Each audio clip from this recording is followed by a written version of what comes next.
Mi nombre es Antonio Pérez, tengo 78 años y voy a platicarles sobre el dolor que más corroe el alma de un hombre. Imaginen ustedes descubrir que las dos personas que más aman en la vida los están apuñalando por la espalda desde hace años. A mis 50 años regresé más temprano de un viaje de negocios y caché a mi esposa Marta saliendo del cuarto mientras mi mejor amigo Roberto se escapaba por la puerta trasera de mi propia casa. Pero esta no es solo otra historia más de traición. Es la prueba viva de que existe algo mucho más devastador que la venganza impulsiva, la paciencia calculada de un hombre que dedicó 45 años construyendo todo al lado de las dos personas que más amaba, solo para descubrir que ellas estaban destruyendo mi vida a mis espaldas. ¿Se imaginan ustedes descubrir que toda su realidad fue una mentira? Que las sonrisas, los abrazos, las pláticas íntimas, todo no era más que una cruel actuación montada por las personas en quienes yo más confiaba. Yo no solo descubrí eso, transformé ese descubrimiento en la venganza más sofisticada y devastadora que ustedes jamás hayan escuchado. Durante 3 largos meses fingí que no sabía nada mientras instalaba cámaras, contrataba detectives y descubría que la traición no era solo conyugal, sino también financiera. Roberto y Marta no solo estaban destruyendo mi matrimonio,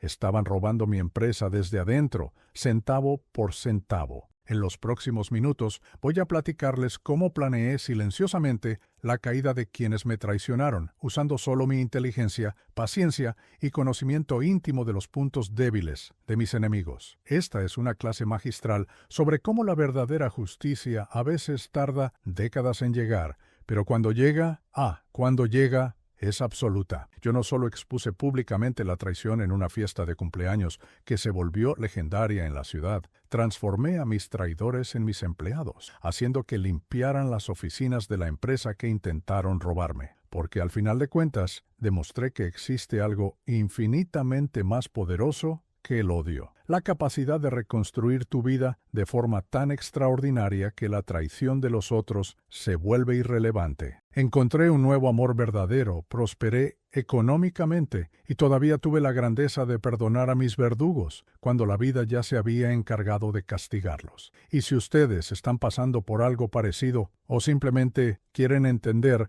cómo funciona la mente de alguien que transformó su mayor dolor en su mayor victoria, entonces necesitan escuchar cada palabra de esta historia. Prepárense, porque lo que van a descubrir sobre venganza, perdón y nuevos comienzos va a cambiar completamente su perspectiva sobre la justicia. Siempre fui un hombre meticuloso, de esos que observan cada detalle antes de tomar cualquier decisión. Por eso, cuando llegué más temprano de aquel viaje de negocios y vi a Roberto saliendo apresuradamente por la puerta trasera, sudoroso y nervioso como nunca había visto a mi amigo de 30 años, algo dentro de mí inmediatamente hizo sonar la alarma. Roberto ni siquiera me saludó bien, apenas murmuró algo sobre resolver unos pendientes de la empresa y salió prácticamente corriendo. En aquel momento, sentí que mi mundo comenzaba a derrumbarse, pero mi mente analítica ya estaba trabajando, conectando puntos que yo había ignorado por meses. Marta estaba en el cuarto, visiblemente perturbada,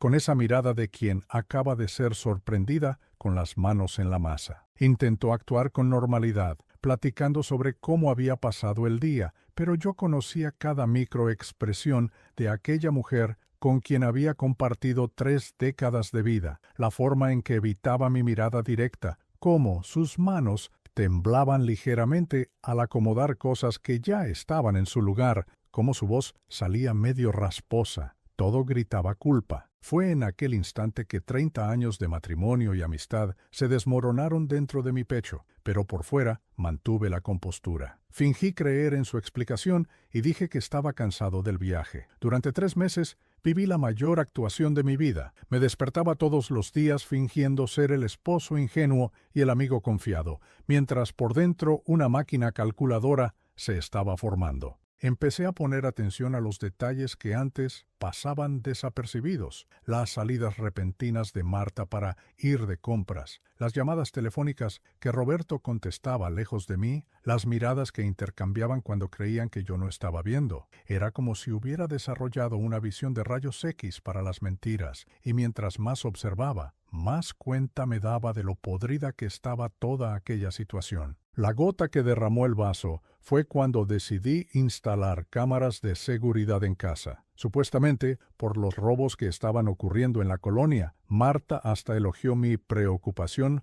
por la seguridad y Roberto ofreció ayuda para escoger el mejor sistema. ¿Se imaginan ustedes la ironía? Los dos ayudándome a instalar las cámaras que iban a cacharlos en el acto. Fue entonces cuando contraté también a un detective particular porque necesitaba pruebas concretas e irrefutables. Descubrí entonces que yo no era solo un esposo traicionado, era un socio al que estaban robando. La traición era doble, emocional y financiera. Durante los 6 meses siguientes, me transformé en una versión de mí mismo que ni yo conocía. De día seguía siendo el Antonio de siempre, trabajador, amigo leal, esposo dedicado. Pero en las madrugadas, cuando todos dormían, me convertía en un estratega implacable, planeando cada movimiento de mi venganza con la precisión de un maestro de ajedrez. Roberto y Marta se creían muy listos, pero estaban jugando contra alguien que había construido un imperio empresarial, estando siempre 3 pasos adelante de cualquier competidor. Lo primero que hice fue reorganizar completamente la estructura de nuestra empresa de transportes. Roberto tenía acceso a casi todo porque confiábamos el uno en el otro como hermanos, pero comencé a implementar mejoras en el sistema de gestión, que en realidad eran formas de rastrear cada centavo que él desviaba. Creé informes financieros más detallados, instalé software de monitoreo que él ni sospechaba que existía, y empecé a documentar meticulosamente cada irregularidad. Era impresionante descubrir que mi mejor amigo me estaba robando desde hacía por lo menos 2 años, usando nuestros camiones para fletes no declarados y embolsándose la diferencia. Mientras tanto, también empecé a reorganizar nuestros bienes personales y familiares. Marta administraba nuestra inmobiliaria y descubrí que ella estaba usando propiedades de la empresa para esconder dinero que debía ser nuestro. Pero aquí está el truco. En vez de confrontarla directamente, comencé a transferir discretamente las propiedades más valiosas a mi nombre, alegando cuestiones de optimización fiscal. Ella hasta me felicitó por la eficiencia empresarial, sin saber que estaba firmando su propia sentencia de pobreza. Lo más fascinante de este periodo fue darme cuenta de cómo me estaba convirtiendo en un actor de primera. Durante el día me reía de los chistes de Roberto, planeábamos nuevas inversiones juntos y él hasta me daba consejos sobre cómo mejorar mi relación con Marta. Por la noche cenaba con mi esposa, escuchándola quejarse de lo cansada y estresada que estaba, fingiendo preocupación por su salud, mientras por dentro yo sabía exactamente el motivo de su cansancio. Era una mezcla de dolor profundo y satisfacción creciente, porque cada día que pasaba me acercaba más al momento perfecto para desenmascarar a los dos. Poco a poco fui armando lo que llegaría a conocerse en la ciudad como la fiesta de cumpleaños más épica de la historia. Oficialmente era para celebrar mis 50 años, pero en realidad era el escenario donde yo iba a exponer públicamente toda la podredumbre que había descubierto. Invité a todo nuestro círculo social, empresarios de la ciudad, empleados, vecinos, parientes e incluso a los hijos y nietos. Lo más genial de todo es que también invité a algunas personas que Roberto y Marta no sabían que yo conocía, incluyendo a los amantes secretos que ellos pensaban que yo desconocía. Durante semanas me dediqué a los preparativos como si realmente fuera una celebración. Contraté el mejor buffet de la ciudad, decoración impecable, sonido profesional y hasta una pantalla gigante para presentar algunos momentos especiales de mi vida. Marta se emocionó con mi entusiasmo, diciendo que finalmente yo estaba saliendo de la rutina y valorando nuestros momentos. Roberto ofreció ayuda económica para la fiesta y yo acepté con gusto. Después de todo, él estaba pagando su propia humillación con dinero que me había robado. La parte más diabólica del plan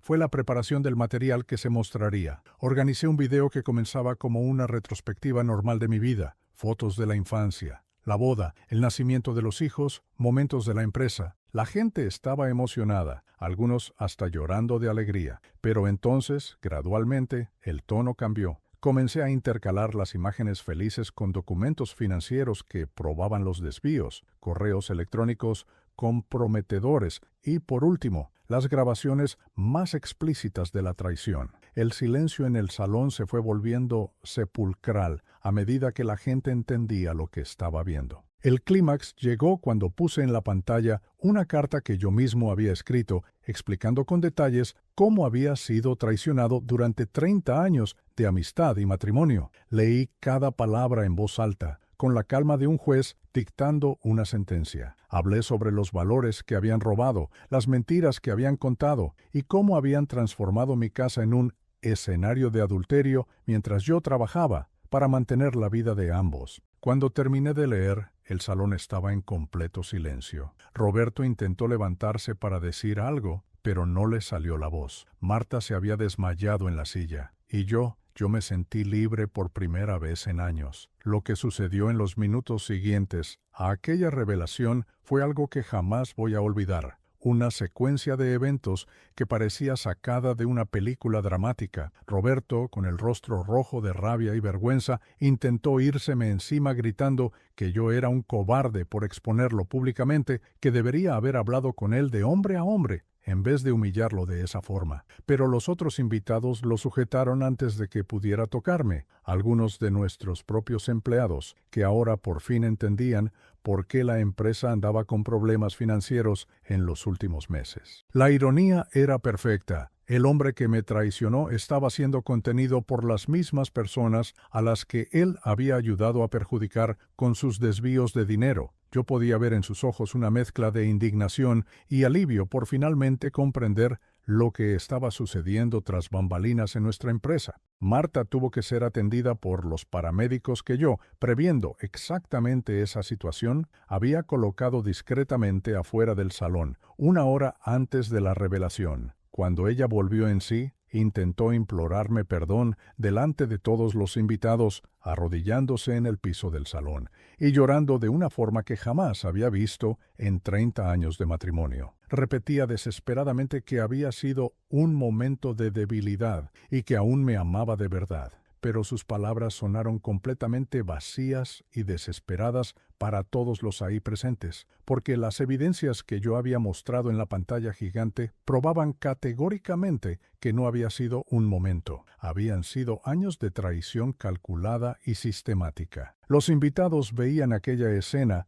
como si fuera una película, algunos completamente impactados y con la boca abierta, otros visiblemente indignados con la audacia de los dos, y muchos claramente aliviados por entender, por fin, comportamientos extraños que habían notado pero que nunca se habían atrevido a cuestionarme. Lo más fascinante de observar fue cómo la noticia se regó por la ciudad con una velocidad que ni yo había imaginado en mis cálculos más optimistas. Incluso antes de que la fiesta terminara oficialmente, todo el mundo ya sabía lo que había pasado, porque los celulares de los invitados habían grabado todo, y en cuestión de pocas horas, Roberto y Marta se volvieron los temas más comentados de Puebla y sus alrededores. Las redes sociales estaban literalmente hirviendo con comentarios, teorías y gente compartiendo sus propias sospechas sobre el comportamiento de ellos a lo largo de los años. El lunes siguiente, cuando fui a la notaría a registrar los papeles del divorcio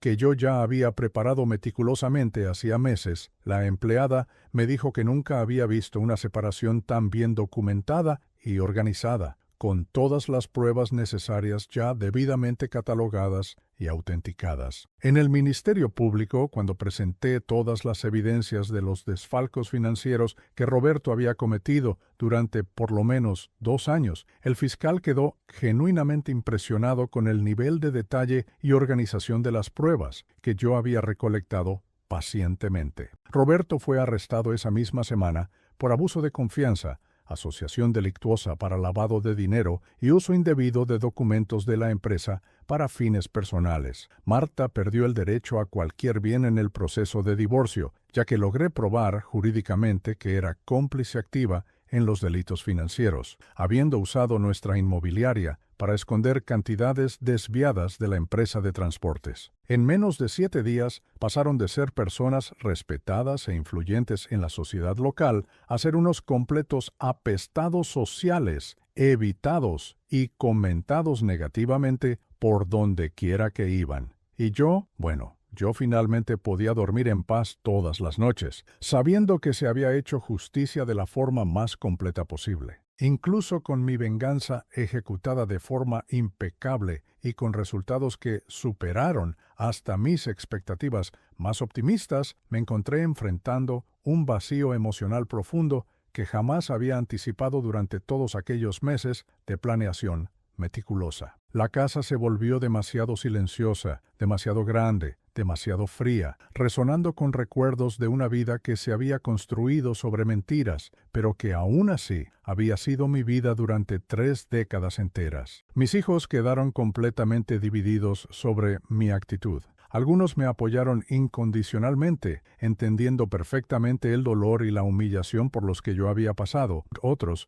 me culparon amargamente por la humillación pública que le había causado a su madre, argumentando que yo podría haber resuelto todo de forma más discreta y civilizada. Fue un periodo extremadamente oscuro de mi vida, donde pasé largas madrugadas cuestionándome si mi legítima sed de justicia me había transformado en algo que ya no lograba reconocer en el espejo. Comencé a beber bastante más de lo normal, algo que nunca había sido un problema en mi vida hasta aquel momento crítico, llegando al punto de terminarme una botella entera de whisky yo solo en algunas noches especialmente difíciles y melancólicas. Pasaba horas y horas solo en el despacho de casa, repasando mentalmente cada momento de aquellos últimos años traumáticos, preguntándome obsesivamente si había habido señales claras que podría haber percibido mucho antes, si realmente había sido ingenuo y ciego o simplemente demasiado confiado en las personas que más amaba en el mundo. El silencio opresivo de la casa resonaba como un recordatorio constante y doloroso de que, por más justificada que hubiera sido mi venganza,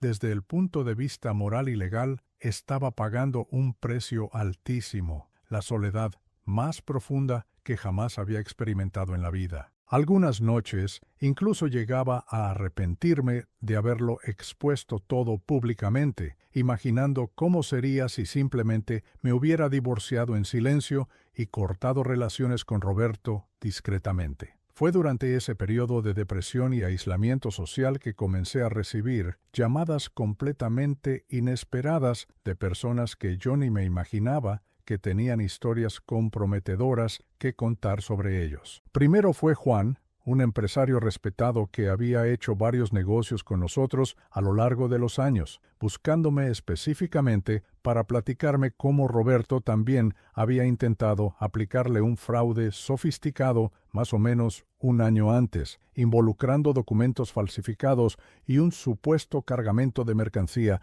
que nunca existió, pero que él nunca se había atrevido a contarme por nuestra amistad de años y el respeto que me tenía. Después fue Carmen, una de las clientas más antiguas y confiables de nuestra inmobiliaria, revelando cómo Marta había intentado venderle exactamente la misma propiedad a ella y a otra persona simultáneamente, casi causando un problema legal serio que solo se resolvió porque ella desconfió de la situación e investigó todo por su cuenta. Una por una, como si una presa finalmente se rompiera, las personas comenzaron a animarse a hablar y contar sus propias historias de cómo habían sido engañadas, manipuladas o directamente perjudicadas por aquellos dos a lo largo de los años. Darme cuenta de que Roberto y Marta no eran solo adúlteros ocasionales y ladrones oportunistas, sino verdaderos depredadores sociales y financieros que llevaban años engañando sistemáticamente a muchísima gente de nuestra ciudad, me trajo una paz interior inesperada y genuinamente liberadora. Mi venganza no había sido solo un asunto personal motivado exclusivamente por el dolor y la rabia. Sin querer, yo había liberado a toda una comunidad de dos parásitos extremadamente peligrosos que se aprovechaban de la confianza, la buena fe y la ingenuidad ajenas para enriquecerse sistemáticamente a costa del sufrimiento de otros. Lentamente, noche tras noche de profunda reflexión, comencé a entender que mi dolor individual se había transformado, casi por una especie de chiripa divina, en verdadera justicia colectiva, y que tal vez yo no era exactamente el villano vengativo y cruel que me había estado pintando durante aquellas madrugadas solitarias y melancólicas, ahogadas en whisky y remordimiento. La vida tiene una forma peculiar y casi mágica de sorprendernos justo cuando menos lo esperamos, especialmente cuando creemos que ya conocemos todos los caminos posibles que puede tomar con nosotros. 6 meses después de aquella fiesta que se volvió absolutamente legendaria en la ciudad y sus alrededores, tuve una subida de presión arterial severa y repentina que me llevó directo a urgencias del hospital regional, en un estado bastante delicado y preocupante. Fue allí, en una cama de hospital, sintiéndome vulnerable y genuinamente mortal por primera vez en décadas, que conocí a Inés, una enfermera viuda de 55 años que me cuidó con una delicadeza, atención y cariño genuino que yo había olvidado por completo que podía existir en el mundo, después de tantos años de una relación superficial. A diferencia de Marta, que siempre me había tratado principalmente como un proveedor económico eficiente, alguien cuya función primordial era garantizar el confort material de la familia, Inés me veía como un ser humano complejo y multifacético que necesitaba un verdadero cuidado emocional, no solo seguridad financiera. Inés tenía una historia curiosamente parecida a la mía, pero completamente diferente en cuanto al desenlace y las posibilidades. Su esposo había muerto de cáncer 3 años antes de nuestra plática y ella lo había cuidado incansablemente hasta el último suspiro,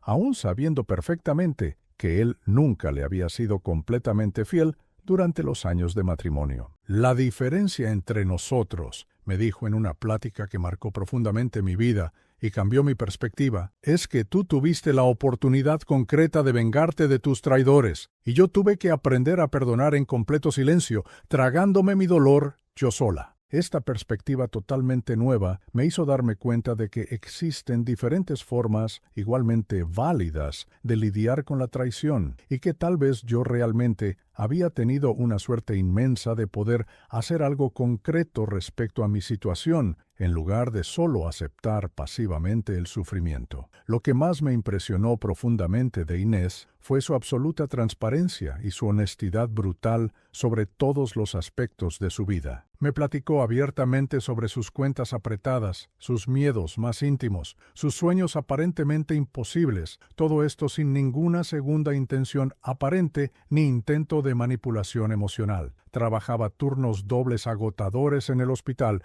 para lograr pagar todas las cuentas del mes y además ayudar económicamente a su hijo, que estaba estudiando la carrera de ingeniería. Nunca me pidió absolutamente nada, ni siquiera insinuó jamás que yo debería o podría ayudarla con dinero. Nunca intentó impresionarme con ropa cara, cenas sofisticadas, ni ningún tipo de actuación artificial. Era, literalmente, la primera vez en décadas que me relacionaba con alguien que me quería genuinamente por quien yo era como persona, no por lo que poseía materialmente o podía ofrecer en términos de estabilidad económica. Poco a poco, con paciencia y cariño mutuo, reaprendimos juntos lo que realmente significaba amar de forma verdadera e incondicional. No era aquella pasión cinematográfica y explosiva de la juventud que vemos en las películas, sino algo infinitamente más profundo, estable y real. El placer simple y genuino de despertar todas las mañanas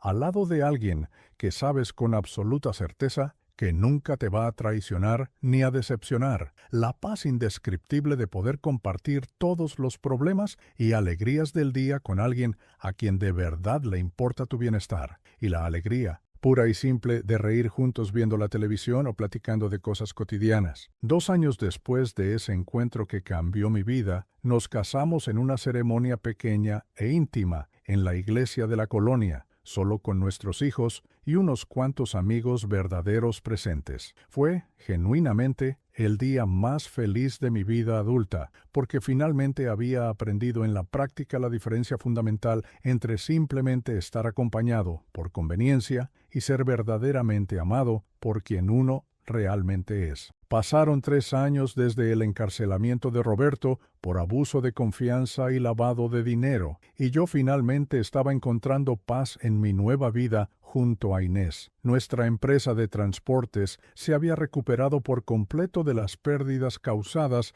por los desfalcos financieros, e incluso yo había expandido el negocio a otras ciudades de la región. Fue un martes por la mañana cuando mi secretaria me avisó que había un hombre en la recepción queriendo hablar conmigo urgentemente, pero que se negaba a dar su nombre. Cuando bajé a ver quién era, me llevé una sorpresa enorme. Roberto estaba allí, irreconocible, flaco, envejecido, con ropa gastada y una mirada derrotada que jamás le había visto durante nuestra amistad de 3 décadas. Él había salido de la cárcel hacía apenas 2 semanas, completamente en bancarrota y con la salud debilitada por los años encerrado. Descubrí que había desarrollado diabetes y presión alta, resultado del estrés y la mala alimentación en la penitenciaría. Su propia familia se había alejado de él. Los hijos se mudaron a otro estado y ni siquiera mantenían contacto. Roberto me buscó no solo para pedir perdón, sino principalmente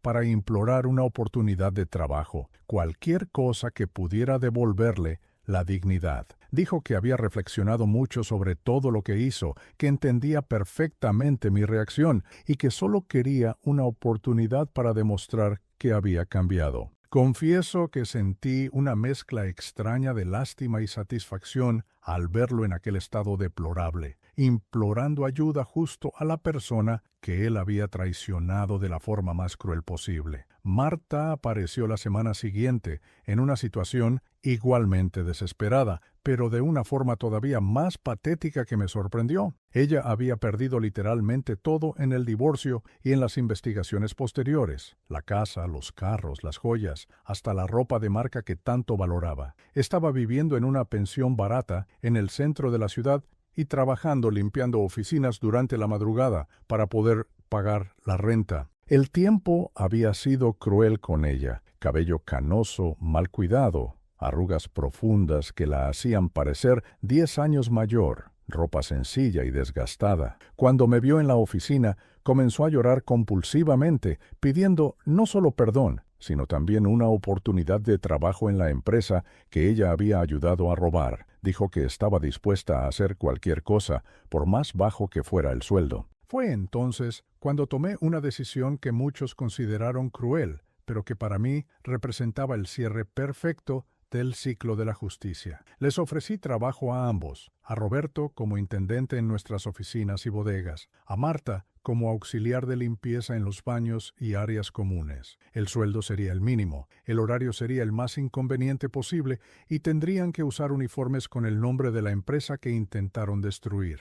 Ambos aceptaron de inmediato, sin cuestionar las condiciones humillantes, porque no tenían absolutamente ninguna otra opción. Ver a quienes me traicionaron de la forma más ruin posible, limpiando literalmente la mugre de las oficinas de la empresa que intentaron robar, fue una venganza más dulce y poética de lo que jamás podría haber imaginado en mis planes más elaborados. Durante 5 largos años, Roberto y Marta trabajaron silenciosamente en mi empresa, cumpliendo sus funciones con una humildad que jamás les había visto antes. Roberto llegaba siempre puntual a las 5 de la mañana para limpiar las oficinas antes de que llegaran los empleados. Barría los patios de las bodegas, organizaba los almacenes, siempre con la cabeza gacha y evitando el contacto visual prolongado conmigo. Marta limpiaba los baños, las salas de juntas, trapeaba los pasillos, siempre en silencio, como si estuviera cumpliendo una penitencia eterna. Al principio,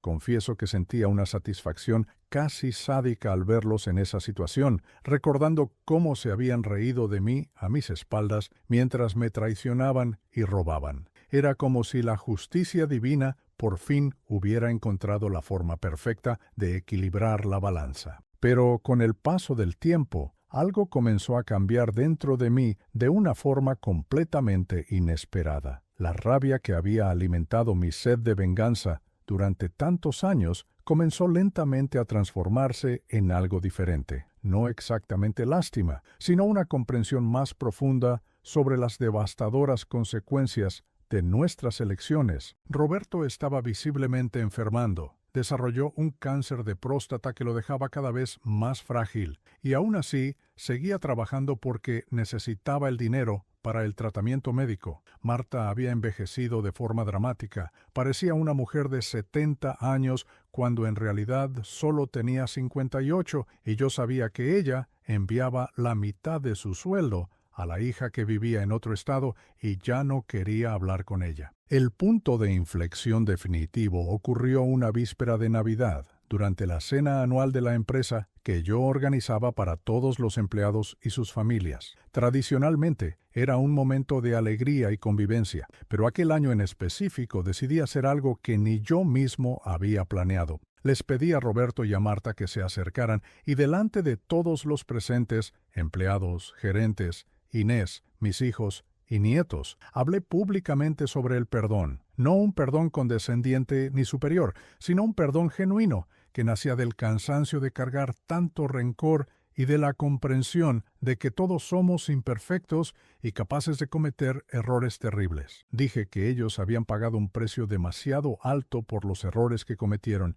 y que era hora de que todos siguiéramos adelante con dignidad. No perdoné porque ellos lo merecieran o porque se hubieran vuelto mejores personas. Perdoné porque yo merecía paz interior y porque cargar con tanto odio durante tanto tiempo me estaba consumiendo de formas que ni siquiera notaba. El perdón no fue un acto de bondad hacia ellos, sino un regalo que me di a mí mismo. Roberto murió 2 años después, víctima del cáncer, y yo pagué el funeral. Y dije unas palabras respetuosas sobre él en el entierro, recordando los buenos momentos de nuestra amistad antes de la traición. Marta todavía trabaja para mí hasta el día de hoy, y aunque nunca volvimos a tener una relación cercana, somos cordiales y respetuosos el uno con el otro. A veces, el perdón no se trata de olvidar o reconstruir relaciones, se trata de liberarse uno mismo de la cárcel del resentimiento y encontrar la paz para seguir adelante. Hoy, a mis 78 años, cuando miro hacia atrás, veo una vida que se dividió en 2 partes completamente distintas. Los primeros 50 años, vividos en una ilusión de felicidad basada en la confianza ciega en personas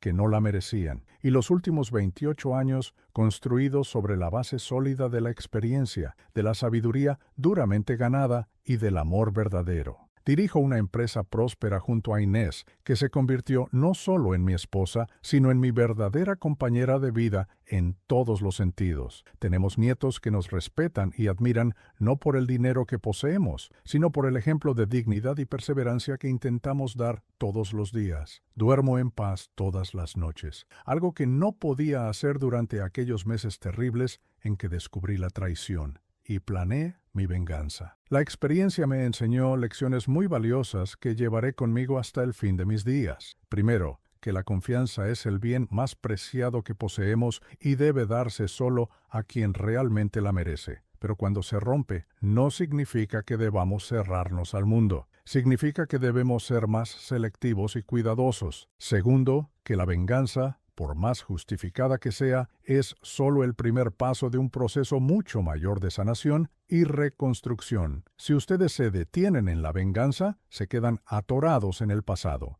El verdadero poder está en usar esa experiencia para construir algo mejor de lo que tenían antes. Tercero, aprendí que el perdón no es un favor que les hacemos a los demás, sino una liberación que nos damos a nosotros mismos, y solo debe concederse cuando estamos genuinamente listos, no por presión social ni por expectativas morales. Si ustedes están pasando por una traición en este momento, ya sea conyugal, familiar o profesional, quiero que sepan algunas cosas fundamentales. El dolor que sienten ahora, por más insoportable que parezca, va a pasar. No va a desaparecer de la noche a la mañana, pero se transformará en algo diferente, a veces en sabiduría, a veces en fuerza, a veces en una mayor capacidad de valorar las cosas verdaderas de la vida. Su dignidad no se perdió por la traición de otros. De hecho, puede fortalecerse por la forma en que ustedes elijan reaccionar y reconstruirse, y más importante aún, No dejen que la maldad de otros destruya su capacidad de confiar nuevamente, pero sean más criteriosos sobre en quién depositan esa confianza. La mayor venganza que ustedes pueden tener contra quienes los traicionaron no es destruirlos, es construir una vida tan extraordinaria, auténtica y próspera que la traición de ellos se vuelva irrelevante en su historia. Es despertar todos los días agradecidos por haber descubierto quiénes eran realmente, antes de que pudieran causar aún más daño. Es encontrar personas que los amen de verdad y construir relaciones basadas en la transparencia y el respeto mutuo. Roberto murió sabiendo que había desperdiciado una amistad de 30 años por ganancias económicas temporales. Marta vive sabiendo que cambió un matrimonio estable y una vida cómoda por unos cuantos momentos de placer que le costaron todo lo que tenía. Y yo vivo sabiendo que sobreviví a lo peor que la vida podía ofrecerme y aún así logré encontrar la felicidad verdadera. Al final de cuentas, la vida se encarga de hacer justicia. Nuestra tarea es tener paciencia para esperar y sabiduría para aprovechar las oportunidades de empezar de nuevo que nos ofrece.